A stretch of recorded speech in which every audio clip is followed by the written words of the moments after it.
Nagsagawa ang Masbate Police Provincial Office ng Accounting of Personnel at Equipment Showdown bilang bahagi ng pinaigting na kahandaan ng kapulisan sa pagtugon sa anumang kalamidad at sakuna sa pangunguna ni Police Colonel Jefferson B. Araujo, Provincial Director, Masbate Police Provincial Office.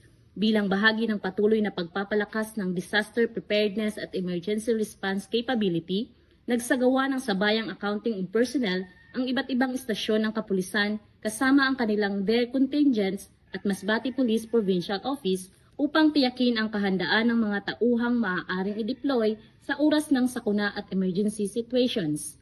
Kasabay nito, isinagawa rin ang equipment showdown kung saan sinuri ang kondisyon at functionality ng mga disaster response equipment, rescue tools, communication devices, emergency vehicles at medical supplies na ginagamit sa search and rescue operations.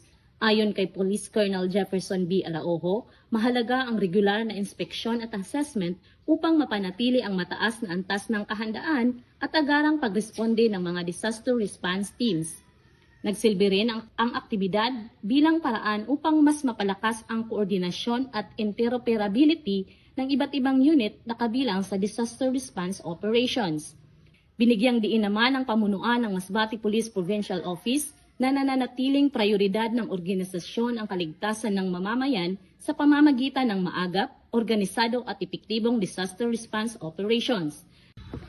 Nakakatiyak ang publiko na ang kapulisan ng Masbate PPO ay nananatiling nakaalerto at handang tumugon ang lahat ng DIR contingents sa anumang oras ng pangangailangan. Ako po si Police Corporal Danet R. Alba, nag-uulat para sa Police News Network. At ito ang bagong PNP para sa bagong Pilipinas, serbisyong mabilis, tapat at nararamdaman.